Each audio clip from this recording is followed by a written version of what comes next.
Ya resulta que cuando usualmente a los pacientes le mandan la espirometría, envían un reporte muy parecido a este. ¿En qué cambia? Que depende del software del espirómetro, pues va a ser el reporte que va a salir. Entonces, como cuando ustedes ven paraclínicos o ven exámenes médicos que realizan, depende de cómo tengan llamado y cómo está el software, ese reporte se sale. Entonces, usualmente un reporte de espirometría tiene que traer pues, el nombre del sitio donde se realiza, porque tiene que haber un soporte técnico que le diga a uno que no se fue realizado en un sitio donde saben hacer espirometría que no lo hace. Tiene que tener el nombre del paciente, tiene que tener el sexo de nacimiento, porque ya lo pusieron sexo de nacimiento, ¿sabes? Que mucha gente se cambia de sexo y es de uno de nacimiento y otro pues con el que se identifica, pero tiene que ser el de nacimiento. ¿Por qué? Porque los volúmenes y las capacidades pulmonares cambian dependiendo de si es hombre o mujer desde el nacimiento, ¿cierto? Entonces es súper importante. Otra cosa importante es el origen étnico, de dónde es.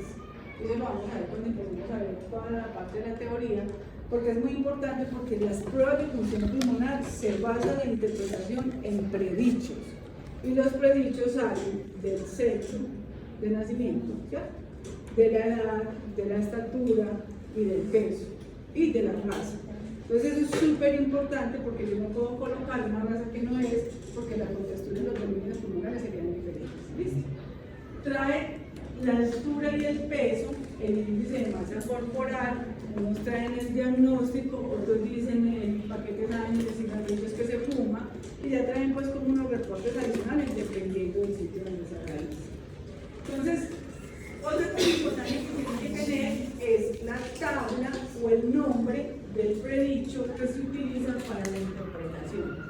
A eso lo vamos a seguir hablando, sino pues cuando les esté hablando sepan aquí cómo se ve. ¿Listo? Entonces, en un reporte de espirometría, lo más importante es empezar a identificar primero que el peso y la talla se correspondan al paciente. Porque hay veces, en los sitios donde hacen las espirometrías, mira, ¿cuánto es el de la cédula? El de la cédula no sirve, la talla de la cédula no sirve, porque usted sabe que en la registraduría usted lo miran de aquí a allá y le dicen, ahí están, ¿cierto? Y si entonces bien ciego a distancia, pues peor, usted le pone la talla que no es. Hay que tallar, hay que pesar al paciente cuando llega al consultorio, ¿listo? Entonces hay que evaluar la talla y el peso, el sexo, y empezar a evaluar qué parámetros va a mostrarme ese reporte de espirometría. Entonces, usualmente van a encontrar en los reportes que los parámetros que se utilizan siempre van a estar en siglas, nunca van a estar explicados cada uno, sino que es por siglas. Y otra cosa importante es que siempre van a encontrar las pruebas que le realizan al paciente antes y después del grupo dilatador. ¿Listo? Entonces, cuando ustedes empiecen a ver los reportes, lo primero que hay que empezar a identificar es cada columnita a qué corresponde. ¿Listo? Entonces, cuando tenemos estos reportes así, que son los reportes completos como deben de salir por normativa, siempre en los sitios donde los realizan, pues organizan pues como la persona encargada quiera que salga en realidad. Entonces, por ejemplo, acá aparece con azulito el mejor, que fue lo que hizo el paciente, que fue lo mejor que hizo, ¿cierto? Aparece un límite inferior de la normativa que vamos a entrar en teoría, pero para cuando ustedes oigan los conceptos, sepan que eso ya aparece. El Z-score, que es utilizado por los neurólogos para clasificar a los pacientes con el POC, el porcentaje del predicho y el número de pruebas que escogimos como las mejores. Prueba 1, prueba 3, prueba 2, todos como las mejores. Y de aquí para allá, miren que dice POS, lo que significa que la prueba post-broncodilatador, ¿cierto? Entonces, después del broncodilatador, esa fue la mejor que hizo, este es el porcentaje del predicho, y aquí se evalúan los cambios al broncodilatador, ¿cierto? Entonces, como es, mucho número. ¿Listo? Ahí que tienen que empezar a hacer, a identificar cada columna que es, y cuando hablamos de la reproducibilidad y la aceptabilidad, empezar otra vez con fórmulas matemáticas simplecitas, resta, regla de 3, averiguar si son reproducibles o no son reproducibles. ¿Listo? Entonces, esto es súper importante. ¿Qué más tiene que tener un reporte de espirometría? Nunca le puede faltar las gráficas. ¿Listo? Esto se llama curva flujo-volumen y esto se llama curva volumen-tiempo. Siempre, siempre, siempre tiene que tener ese tipo de gráficas. ¿Por qué? Porque cuando yo no hago la espirometría y a mí me llega el reporte o al médico le llega el reporte, él tiene que ver que las gráficas sí sean aceptables y reproducibles para poder interpretar. ¿Listo? Entonces, eso es un reporte de espirometría como tal. Entonces, vamos a empezar a hablar de lo que es la espirometría. Hace 8 días yo les había explicado eso en el tablero, ¿cierto? Yo les había dicho la mecánica ventilatoria, la medida de la espirometría, los volúmenes, las resistencias, la prueba de reto voluntaria, la respiración voluntaria máxima y el psicoflujo. El intercambio gaseoso lo mide entérico, los gases arteriales y la oximetría. Las pruebas de esfuerzo es la caminata de 6 minutos, el ejercicio y la espirometría, miden pues como la capacidad funcional del paciente, y las pruebas cardíacas, pues como las que vamos a ver acá, pero hay muchas más que ya tienen que ver con cardiología. Pero hoy vamos a empezar con la primerita, que es estilo. ¿Listo? Entonces, ¿qué es la espirometría? La espirometría es una prueba que mide los volúmenes o que mide los flujos que moviliza una persona en un determinado tiempo. La espirometría es una prueba como sirve tanto para diagnóstico como para seguimiento, como para procesos epidemiológicos, porque la espirometría nos muestra, digámoslo así, esos volúmenes que se movilizan con la respiración siempre y que yo puedo percibir en una respiración fuerte del paciente. Espirómetros hay de muchos tipos, ¿cierto? Hay grandes, hay pequeños, hay unos más modernos, hay otros menos modernos, pero todos tienen que sacar las mismas gráficas y tienen que tener los mismos parámetros. Entonces, eso es, digamos así. Es que la espirometría como tal es un método diagnóstico que nos sirve para medir capacidades y volúmenes pulmonares. Una cosa súper importante es que esas capacidades y volúmenes pulmonares nos va a medir en función de un tiempo determinado, ¿cierto?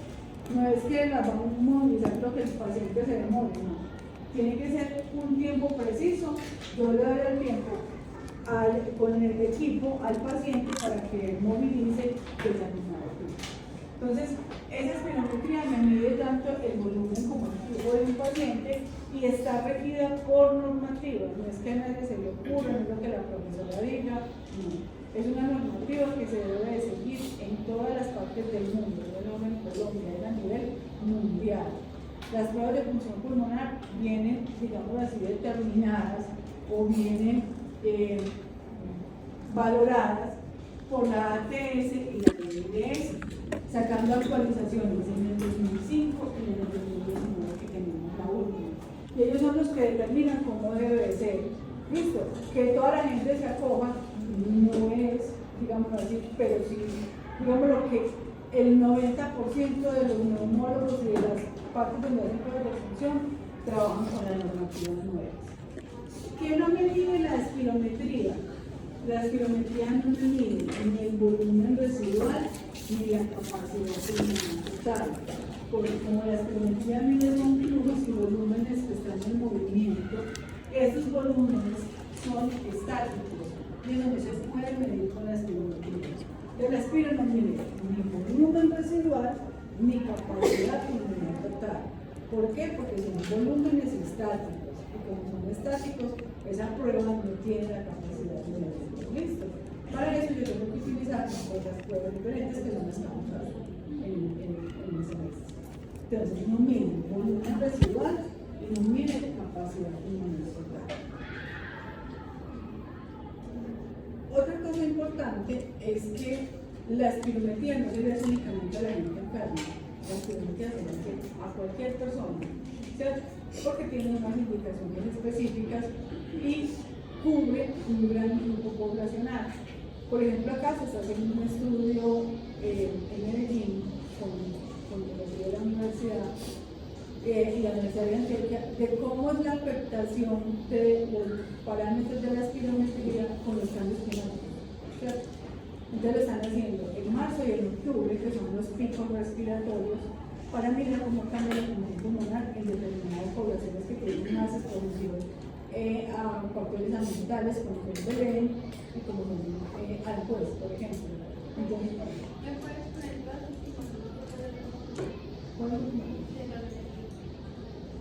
Entonces, las últimas de las primeras dos. Entonces, es súper importante porque se hace a mucho tipo de población para poder mirar cómo están esos parámetros pulmonares. Entonces, yo puedo hacer esa exploración pulmonar en pacientes que tengan patología pulmonar, los que tengan patología pulmonar y los que tengan o no tengan problemas respiratorios, ¿cierto? O sea, una persona sana para empezar a trabajar le hacen una espirometría. Eso es una prueba que está calificando cómo es el paciente a nivel pulmonar para hacer un trabajo determinado. ¿Listo? Entonces vamos a hablar de lo que es el espirómetro y los tipos de espirómetros. ¿Listo? Entonces, los espirómetros usualmente están diseñados para medir un volumen específico.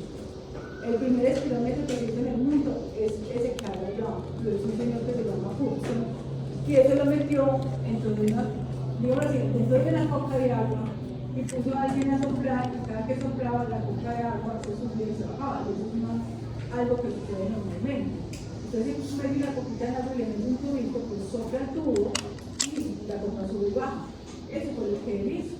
Y él hizo eso diciendo, cada que yo mueva y que sople esto, tiene que salir algo que me califique cuánto está moviendo el paciente en ese volumen.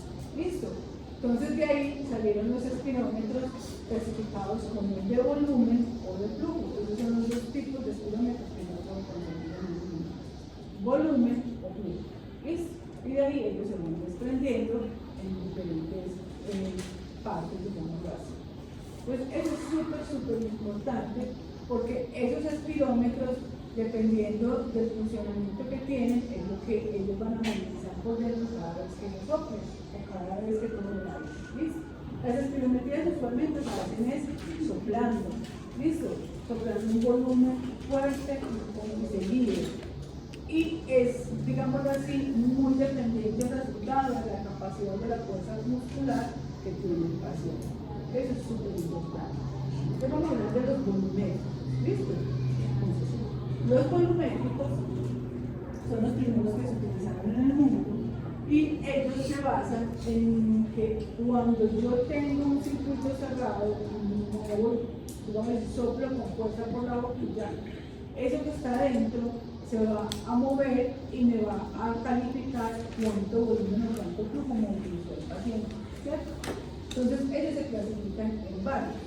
Vamos a mirar cuáles son.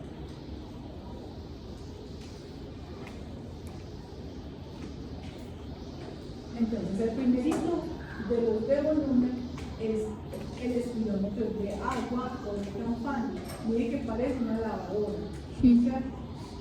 Esa campanita que ustedes ven ahí, esa campanita que ustedes están viendo acá, ¿están viendo el cursor? No.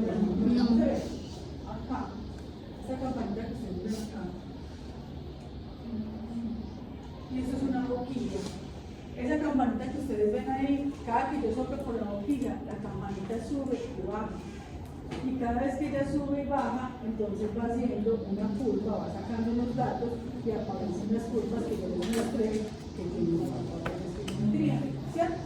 Y eso se llama un espirómetro de agua porque en realidad tiene agua por dentro. Y esa agua es la que sube o baja la campana. ¿Listo? Eso es súper importante. Fue de los primeros que se hicieron y que cumplen con el principio del primero que hizo Hudson en el mundo. ¿Listo? Hay otros espirómetros que se llaman de cuello. Miren que parece una máquina de escribir. Pero abajito está el dibujo y adentro que tiene en realidad un cuello. Ese cuello amarillito, cuando yo boto el aire con mucha fuerza, el cuello se abre y cuando vuelvo y tomo el aire, el cuello se cierra y lo que hace es sacar una curva como la que vimos en los reportes de espirometría. El otro es un espirómetro de pistón, y ese espirómetro de pistón, esa varita café que tiene allá en el centro, cada vez que entra el aire, ese pistoncillo se mueve para adentro y para afuera, y eso hace que se puedan hacer las curvas de un volumen y de tiempo, mientras el que sea capaz de sacar, digamos, con esa movilización de las gráficas que estamos logrando. Esos eran los más viejitos, pero todavía se utilizan en muchas partes. ¿Por qué? Porque son precisos y son buenos. Pero como la modernidad llega a todas partes, en los espirómetros también llegó la modernidad de unos tiempos para acá, y en esa modernidad aparecieron los espirómetros como sensores de flujo. Y los sensores de flujo nos permitieron tener curvas más exactas y más reales y poder tener muchos más parámetros que los que nos daban los otros. ¿Listo? Entonces, en esos sensores de flujo hay unos específicamente que trabajan con neumotacógrafos. Los neumotacógrafos pueden ser hilos o pueden ser mallitas que van recogiendo el aire que yo voy botando, y al tener esas mallitas, al bajar la aspiración por ahí o el calor, ellos van recogiendo y van sacando las gráficas que salieron en los restaurantes. ¿Listo? Entonces, el neumotacógrafo se usa mucho en la actualidad, sino que ya van cambiando de tamaño y de diseño, dependiendo de la fabricación o de la casa comercial que los fabrica. El de los que más se utiliza, que es el espirómetro de turbina, uno los encuentra en internet súper baratos, pero esos de turbina, cuando los conseguimos así, tienen un problema, y es que no se permite calibrar, o conseguir la calibrada es muy difícil, y los espirómetros tienen que calibrarse todos los días, a no ser que sean los ultrasónicos que no calibran, ¿cierto? Se calibran una vez al año. Un espirómetro tiene que calibrarse a diario, que eso no permite la...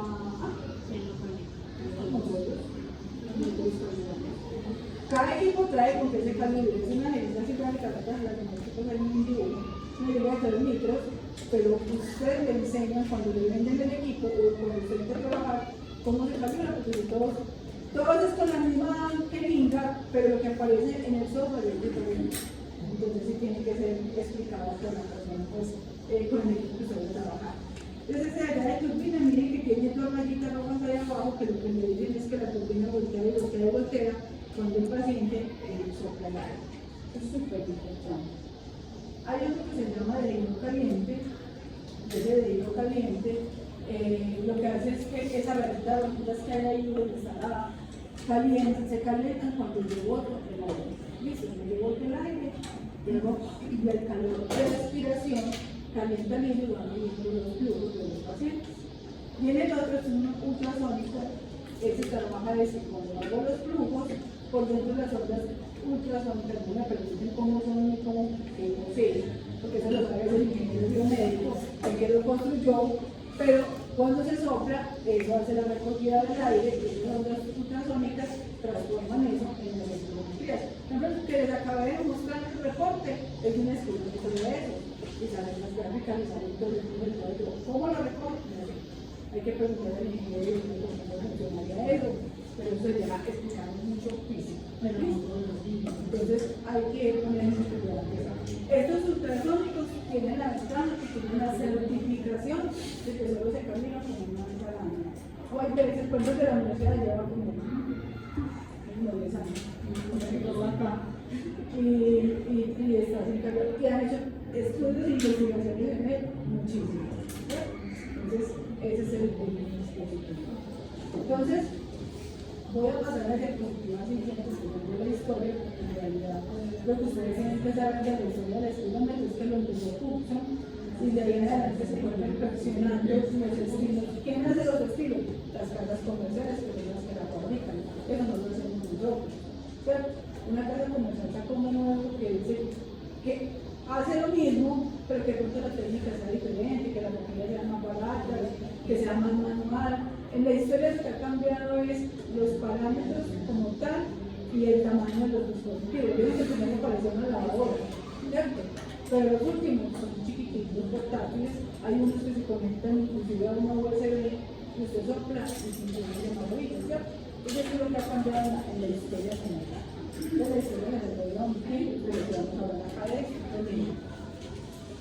Resulta que hay dos tipos de, entonces póngame la atención aquí para que tengamos claro esa parte. Hay dos tipos de espirometría. Una espirometría que es lenta y una espirometría que es forzada. ¿Listo? Esta espirometría lenta, lo que me va a evaluar es la capacidad vital de una persona. ¿Listo? Entonces, la capacidad vital, y ahí dicen la maniobra. Mi paciente lo que hace es que inspira, ¿cierto? Y va a botar el aire y se va a demorar botando todo el tiempo que él necesite hasta que lo bote todo. Eso es una espirometría lenta. Entonces, ¿qué hace? En las espirometrías usualmente se tapa la nariz con una pinza nasal, ¿cierto? Uno tapa la nariz por donde debe ser la respiración, con la boca. Entonces mi paciente va a estar siempre respirando por la boca, entonces va a tomar el aire por la boca y lo va a botar. En esa lenta usted le dice, tome el aire con fuerza, y le toma el aire. Y le dice, bótelo despacio hasta que ya no tenga más aire, entonces va a hacer. Y se va a quedar botando y botando hasta que se termine. Esa está lenta. Pero esa hace mucho tiempo se dejó de utilizar porque se dieron cuenta que lo que necesitaban evaluar en los pacientes era la capacidad vital forzada. O sea, ¿cuánto tiene mi paciente? ¿Cuánto soy capaz de ingresar de volumen de reserva inspiratoria, ¿cierto? Y cuánto soy capaz de botar hasta el volumen residual. Entonces, esa forzada, listo, es la que se hace normalmente en todos los hospitales, en todos los sitios donde hacen espirometrías. Y cambia con esta porque esta sí tiene una limitación de tiempo. Esta tiene un límite de tiempo. ¿Listo? Ese límite de tiempo en la normativa del 2005, para que empiecen a tener los conceptos de lo que ustedes van a interpretar, era 6 segundos. Y en la normativa 2019 son 15 segundos. ¿Listo? Eso se tiene que demorar botando usted el aire. Entonces, ¿usted qué le dice al paciente? Toma el aire con fuerza y lo va a botar con mucha fuerza. Usted mire que no le dice, fue, en este momento hay que hacer eso. Y botar, y botar, y botar, y botar durante 15 segundos ese aire. ¿Listo? Y enseguida volver a tomarlo hasta por esa curva que viene en el transporte inicial. Entonces, esta espirometría forzada es la que más se trabaja en todo el mundo, pues desde hace mucho tiempo se le terminó. ¿Por qué no utilizan casi esta? Porque se dieron cuenta que no mostraba unos parámetros tan reales como lo muestra eso con el forzado. ¿Listo? Entonces, es muy importante. Y ya técnicamente, para que ustedes lo aprendan para hacer práctica, en la práctica les van a hablar de la espirometría forzada, ¿cierto? Que es de dos maneras. Le dicen simple, ¿listo? O le dicen compost. ¿Cierto? ¿Qué quiere decir eso? Que esta forzada yo la puedo hacer sin hacer una prueba broncodilatadora, o sea que la hago una vez, ¿cierto? Hago una serie de 3 espirometrías para mirar cuáles son aceptables y reproducibles y no le aplico broncodilatador al paciente. Eso se llama una espirometría simple, pero es como forzada, ¿cierto? O una espirometría forzada con post-broncodilatador o post-beta 2, que significa que le hago la primera parte, lo broncodilato, espero 15 minutos y vuelvo y lo entro y hago la prueba, que es como la que aparece en la señora que había prueba pre y post-broncodilatador. Entonces miren que son cositas sencillas, pero que ustedes para la práctica las necesitan, porque cuando el paciente llega, ustedes lo primero que tienen que mirar es si la prueba es simple o si la prueba es post-beta 2. Porque es importante, porque es que esta tiene un precio y esta tiene otro. Y en el hospital donde usted la haga o en el sitio donde usted la haga, si le mandaron una simple y usted le hace una post, ¿qué pasa? Usted tiene que pagar el resto de la post, ¿cierto? Entonces, por me puede equivocar, ¿cierto? Hay que mirar porque eso después acarrea problemas porque supuestamente eso es gasto para el dueño. Eso uno tiene que tener muy claro. La espirometría es simple. Simple significa que no le mandan el prueba del portador. También es importante conocerlo, ¿por qué? Porque si a un EPOC, a un paciente que le están buscando EPOC, ustedes saben que la espirometría es la prueba reina del EPOC, se la mandan sin post beta 2, no le mandaron nada. Porque yo lo que necesito saber es el cambio post beta 2 de ese paciente. ¿Listo? Entonces, por eso es súper importante. Hola. Y por ejemplo, para una persona con asma, para hacer el seguimiento, ¿cuánto debe ser que no use el dilatador? ¿Cuánto es que? Sin dilatador. Pues el broncodilatador. O sea, ¿cuánto no debe usar el inhalador antes de la prueba? Depende del tipo de inhalador. Si es albuterol, entre 6 y 8 horas antes de la prueba no se puede broncodilatar. Y si usa, por ejemplo, Seretide, si usa, el Trelegy, que es el que están haciendo ahora, que es el que tiene, todos los que tengan metribino, bilanterol, fluticasona, esos hay que dejarlos 12 horas o 24 horas antes de hacerse la prueba. ¿Listo? Eso es súper importante. Porque si le llega broncodilatado, pues le va a salir financiación y ya lo hizo. Y lo que necesitamos buscar es la respuesta al tratado. ¿Listo? Entonces eso es súper importante. Bueno. Entonces, a raíz de que está esto, que hay una lenta y una forzada, hay en el mundo dos índices con los que trabaja todo el mundo y que a los neumólogos les encanta preguntarle a ustedes. ¿Listo? A los estudiantes de terapia siempre les preguntan. El post es con qué, con salbutamol. Puede ser con salbutamol o puede ser con bromuro de hidratorio. ¿Listo? Porque recuerde que hay gente que no le podemos hacer salbutamol, entonces puede ser con bromuro. Sino que para el final vamos a mirar que cambian las dosis. De salbutamol aplico 4U, pero de bromuro aplico 8. ¿Listo? Entonces hay que poner mucho cuidado con eso. Entonces pongan cuidado acá. Hay dos índices que se evalúan en la espirometría. Entonces allá dice tipenado. Si ustedes ven tipenado, está hablando de capacidad vital, ¿cierto? Y la capacidad vital sería la lenta. Entonces esto tiene que ver con el índice de tipenado. Pero esta forzada tiene que ver con el índice de gases. Esos dos señores, al fin y al cabo, lo único que dijeron fue, dijo, si mi paciente llega y toma el aire, ¿cierto? Y lo bota despacio, debe botar alrededor del 70 al 85% de lo que tomó, ¿cierto?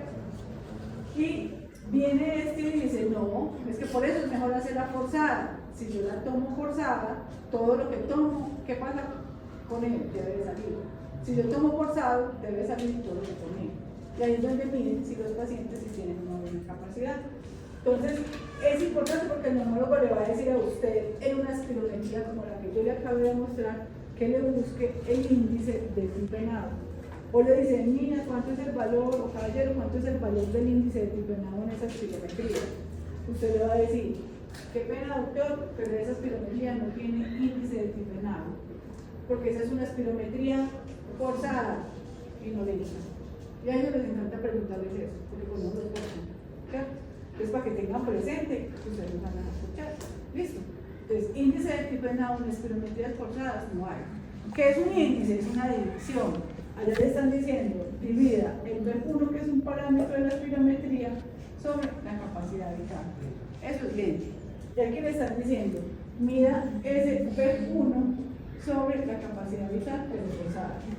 Eso es el índice de tipenado. ¿Listo?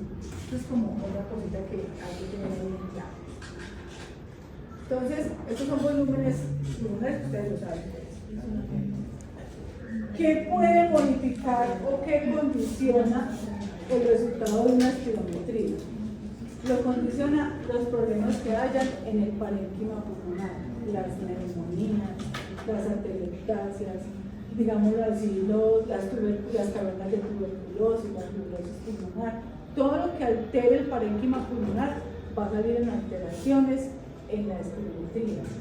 Órganos y tejidos subyacentes, una persona muy obesa, una persona que tenga, digamos así, masas alrededor del pulmón, que tenga fajas, que tenga cualquier artefacto, eso va a hacer que los volúmenes y capacidades cambien. Por eso el que se va a hacer una espirometría, sobre todo las mujeres, que les encanta ponerse fajas, no pueden ir fajadas a hacer la espirometría, ¿cierto?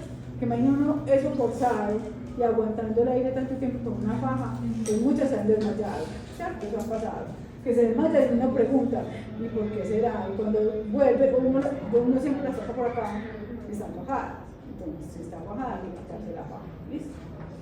La atención superficial tiene mucho que ver con la parte del pulmón y por eso es que las fibrosis pulmonares no pueden tener una espirometría normal, ¿cierto?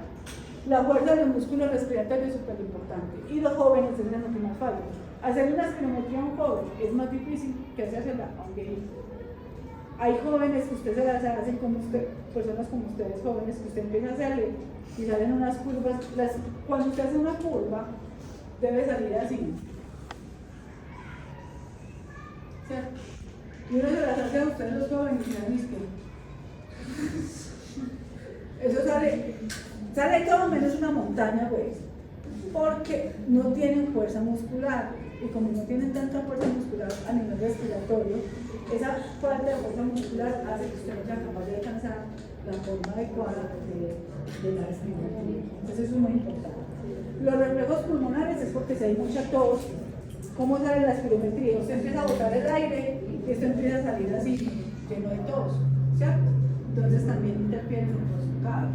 Esta mañana, por ejemplo, estamos haciendo una espirometría a un señor que va para trasplante pulmonar, de médula ósea. Y para todos los que van para trasplante hay que hacerles espirometrías, por ejemplo, con los dilatadores, para saber si se toleran, cómo está la función pulmonar y todo eso.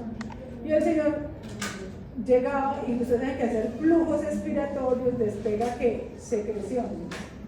¿Qué le hemos hecho? Despegó secreciones todo el tiempo. Después de cada espirometría tenía que botar todo lo que se le despegaba, porque esos reflejos pulmonares producen tos. Y si yo tengo secreciones y tengo tos, pues entonces la voy a botar. Y no puedo soplar en la espirometría con secreciones porque me ensucia el espirómetro. ¿Listo? Nadie que le caiga ahí y sube. Entonces, bueno. Y las propiedades de la vía aérea también tienen que interferir en esa parte de la expulsión del aire que se hace en los invalistas. Problemas en la vía aérea, por ejemplo, las traqueostomías son indicaciones relativas para hacerlas. Si yo tengo el dispositivo adecuado, yo puedo hacerle una espirometría a un paciente con traqueostomía, pero ahí tiene una propiedad en la vía aérea alterada, ¿cierto? Y va a tener muchas secreciones, y con secreciones pues no es tan fácil hacer espirometrías, pero también se pueden hacer. ¿Listo? Entonces vamos a hablar de las indicaciones. Las indicaciones son 4 principales, pero están desglosadas en pedacitos. Cuando se las preguntan en el examen, no me digan, indicación de la espirometría, el asma, eso no es una indicación. La indicación principal es diagnóstico. ¿Listo? El diagnóstico, esa es la principal. Entonces yo tengo un diagnóstico y en ese diagnóstico, ¿qué me sirve? Evaluar signos y síntomas de una persona. Eso es súper importante. Evalúo signos y síntomas como qué, como la disnea. Por eso les decía al principio que la espirometría no la mandan todos los enfermos, ¿cierto? Hay pacientes que necesitan un diagnóstico específico de que les da disnea cuando caminan, cuando se agachan, cuando se bañan, pero no tienen ninguna enfermedad como tal. Entonces hay que hacerles esas intervenciones. Para medir el impacto de una enfermedad que tanto ha dañado la función pulmonar, pues eso lo hago, es diagnóstico. ¿Listo? Entonces, por ejemplo, como que el ECO, yo estoy midiendo qué tanto está impactando a ese paciente y si esa enfermedad es pulmonar o no. Para hacer tamizaje de pacientes que tienen riesgo de sufrir enfermedades respiratorias, por ejemplo, los que trabajan en las minas, las personas que hacen el aseo, que trabajan con vapores químicos o que trabajan con detergentes muy fuertes, hay que hacerles tamizaje de espirometría cada año. Y por eso son los evaluaciones laborales, ya incluyen siempre la espirometría. ¿Listo? Valorar el riesgo preoperatorio, lo que les estaba contando del paciente de esta mañana, sea un trasplante, sea una cirugía menor, tienen que hacer la espirometría a los pacientes, porque tienen que conocer el valor del PEP1 que mide la capacidad pulmonar como tal. Entonces es súper importante. También para mirar el pronóstico de esos pacientes que van, por ejemplo, para trasplante. Entonces, por ejemplo, tienen una espirometría con una alteración muy severa, dicen, ese paciente no aguanta la cirugía, no aguanta el trasplante, entonces ya saben si se lo hacen o no. Entonces es muy importante. ¿Listo? Y dice, valorar el estado de salud de las personas que trabajan en servicios como de alto riesgo, como quienes, los bomberos, la policía, a ellos, el ejército, a ellos les hacen espirometrías, pero el ejército como los soldados rasos, ¿a quién se lo hacen? A los que trabajan como tal en el ejército, pues. Entonces a ellos les hacen espirometrías anuales. ¿Listo? ¿Por qué? Porque necesitan saber cómo van avanzando la función pulmonar. Entonces eso es súper importante. Y a otros que les hacen espirometría anuales a los deportistas, a ellos siempre les hacen espirometrías pre y post-broncodilatador para mirar cómo está esa función pulmonar de ellos anualmente. ¿Listo? Eso es súper importante. Entonces, esa es la primera indicación. La primera indicación es que diagnóstico. Y el diagnóstico cubre todas esas cosas que hay ahí. ¿Listo? Entonces, para que no me vayan a contestar por ahí cuando les pregunten en el examen, asma o EPOC, no está mal. Yo no estoy preguntando eso. Estoy preguntando la indicación principal, porque de ahí es que usted aprende si ese paciente sí necesita la espirometría o no la necesita. Entonces, en ese orden de ideas, una fibrosis pulmonar necesitaría espirometría. Una fibrosis pulmonar. Sí. ¿Sí le harían espirometría? ¿Quiénes dicen sí? ¿Y quiénes dicen no? Bueno, entonces el resto no sabe, no responde. ¿Por qué no ustedes? ¿Por qué le ocurrió que no?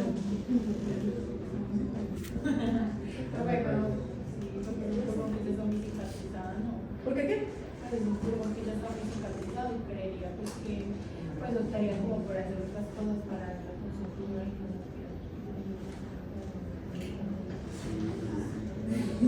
¿Por qué?